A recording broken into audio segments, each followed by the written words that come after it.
Do we have inches? Because I feel like it's grazing my neck. Like it's grazing the shoulders.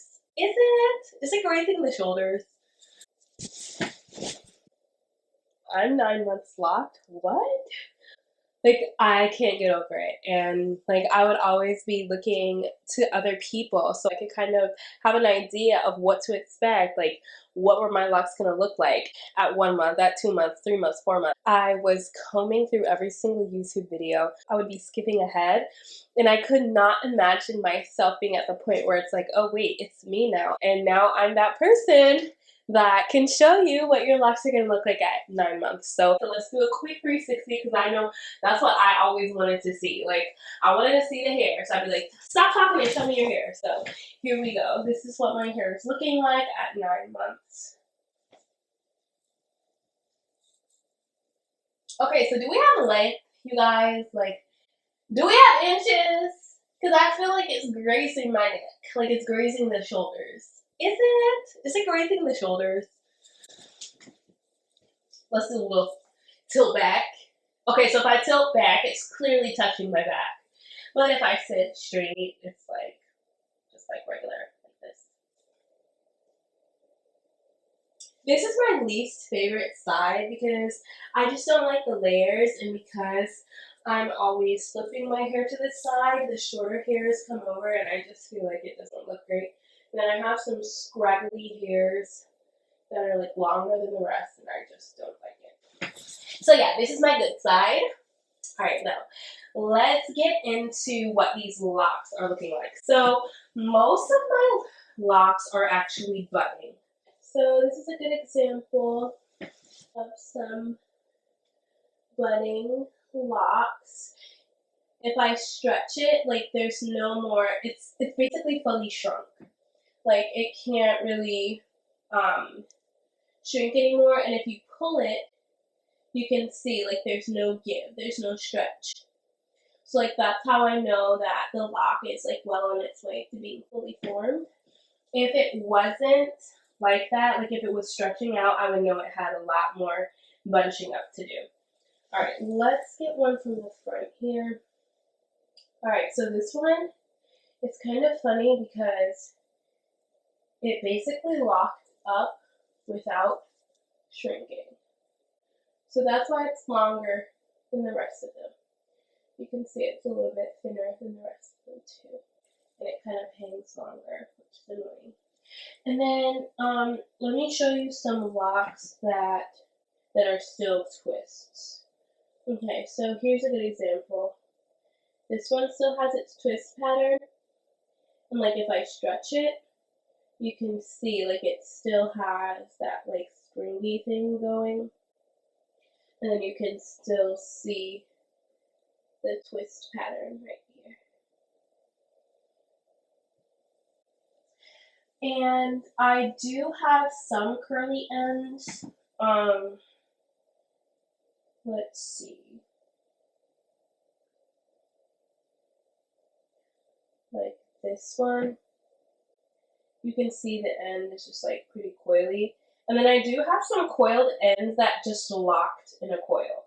Like they're not even stretchy anymore, they just locked in that shape, if that makes sense. I probably couldn't find one, but. So I actually want to address the most common things that I was worried about in the start of my lock journey, which was bunching, unraveling, frizz, shrinkage, and when is my hair gonna lock. So as far as unraveling, my unraveling was horrible the first 5 months. Like I was doing everything. I did the braid and the banding. I kept my scarf on. I tried not to wash it so often, but my hair would just unravel and unravel. And it's like a nightmare. You think, oh my gosh, is my hair just not gonna lock? And honestly, you just have to push through it. Because as soon as that 5-month mark hit, my unraveling just ceased magically. I don't know what it was. Like I have a sneaking suspicion, and I'm going to tell you what I think it was. So I would always braid and band before I washed my hair because I thought that's what you're supposed to do, right? You know, you braid and band to keep it from I don't know, to keep it from bunching. I actually realized that because I was braiding and banding, my hair was not able to frizz up. It was not able to like mat together and kind of get tangly because it was always braided, if that makes any sense. So I decided to stop braiding and banding when I washed, and I was like, oh well, if I have a little bunching, it's better than the unraveling. So I actually started doing that, and as soon as I stopped braiding and banding, my hair stopped unraveling and started to mat together. And I think that combined with the fact that I was like 5 months in really helped. So yeah, the unraveling won't last forever. Just push through. Like I promise you, if you push through and you persevere, it will get better down the road. Let's talk about shrinkage. Okay, so I know we all want to know, when is my hair gonna drop? When is it gonna, like, when is that length gonna show? When are the inches coming? And I feel like my hair seems like it's not really growing. It feels like the same length, but then when I look at pictures from when I started or videos from when I started, I can see like, oh, I have gained like a little bit here and there. Not a lot, but like you can definitely see a little bit of growth. It hasn't dropped yet, but people say that it's usually around the third year, the second or the third year, that your locks really start to drop. So you gotta hang in there. Like, don't rush it. Just enjoy the stage that you're in, because whenever people have long locks, they're always commenting like, oh man, I missed this stage. I missed when my lock was short. And I'm just like, oh gosh, if you don't shut up. Like, we all know that you're proud of your length. And I think they are, but the fact of the matter is we always want what we don't have. So I think the key is really just enjoying the stage of the journey you're in, and that's how I approach it. Just like enjoy my locks at this stage, like really soak it up, because it's never gonna be this way again, like ever. The other thing I want to talk about is frizz. So I actually don't have as much frizz as I see most people do when they start their lock journey, and that is because of the technique that I used when I started. So I started with rope twists. So if you've ever seen like Senegalese twist or rope twist done, they're done and the hair is like individually kind of twisted before it's twisted around each other in the opposite way. So that creates a really tight rope-like twist, which is what I did. So because they were so tight, they did not frizz up. And that's specifically why I used that method, because I kind of felt like it was the best of both worlds. Like, I didn't want to take all the time for interlocking, and I didn't want braids because those kind of come out, I feel like they come out like a little bit flat, and I wanted cylindrical. So doing the rope twist really kept that shape that I wanted, that tight shape, while eliminating the poofy frizz look of coils or two-strand twists. So I'm going to see if I can find a twist so that you can see what I mean. If you look closely,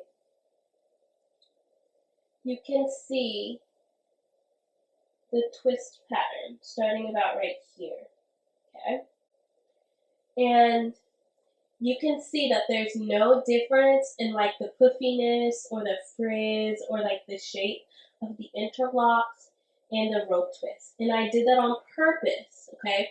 Because most of the time when you do the two-strand twists, right, they tend to be really puffy and you tend to get those fat ends, right? Which I did not want. Like, I was like, I really don't want to have fat ends. So that's why I did this technique. And you can see that this has not swelled up at all. And for the most part, I don't have fat ends. Now, I do have the first of my locks that ever locked, I would say, is one in the back. If I can find it, I'll show you. Okay, so I found a fat end. This is my first twist that ever locked up, and for some reason, as you can tell, here is the regular size of the twist, and then here is the fat end. Now, I don't know if this is like bunching necessarily, like I guess it could be called bunching or fat end or whatever. I have contemplated going in and just like combing out this part and then twisting it up really tight. I don't know if I'm going to end up doing that or not.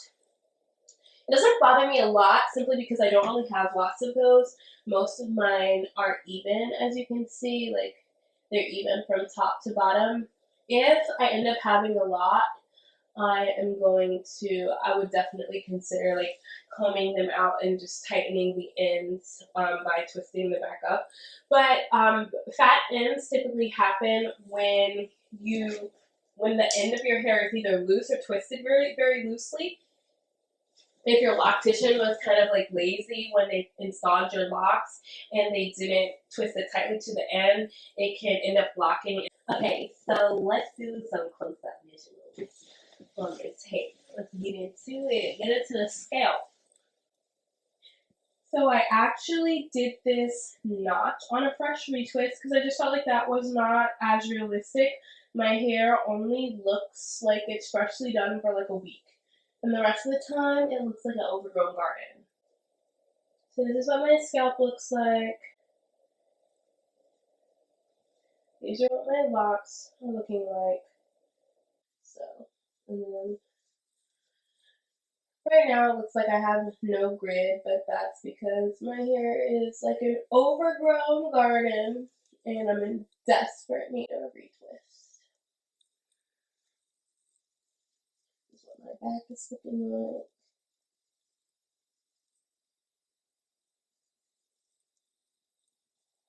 So I still have a little bit of color on the ends of my hair. It was that black and then it kind of turned greenish and now it's coming back to that blondish brownish color, I think. These are my edges. As you can see, they have grown out quite a bit. Like, look at that. Right now it's just like a little braid. I haven't interlocked them yet, so they tend to come out every time I wash my hair, which I don't really mind at this point. I'll probably end up interlocking it at some point. And then I have a lot of new growth because I'm 7 weeks post retie, so you can see all that new growth. The last thing I need to address here is lint. So for the most part, I haven't like noticed a lot of lint in my hair, but while I was recording this video, I did see a little bit of lint in the kitchen area and like the back areas. Okay, y'all ready for this? Ta-da! Is there lint? Please tell me there's not a lot. Like, I feel like there's some right in here. In this area, I just feel like it's so hard to keep lint free because it's where your clothes are. So yeah, I hope it's not bad. I'm planning to do like a detox soon. And then the other area that is prone to lint for me is right here. And I don't know if it's like lint or just gunk. But yeah, this area tends to get a lot of buildup because I do sometimes use like edge control or gel and it just gets stuck in there. And then this one, or there, yep, you can see it's a little linty lint. So we're just gonna remove that. No ma'am. Ooh. Okay, so we're not gonna leave that in there.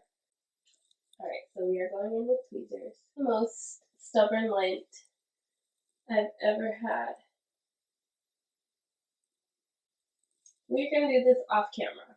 But yeah, the most important thing to do is just like take it off when you see it. Don't overly stress about it. And then also, you can always dye your hair to kind of disguise it and do like detoxes and stuff. So I'm gonna take care of this. I don't want to like rip it out and then regret it. But look how long this one is. Like, what? So long. Should I cut it? Or leave it? Okay, well, anyway, thanks for watching. Type any questions that you have below. Remember, if you catch my vibe, join the tribe and subscribe to this channel. And I will see you in the next video. Bye.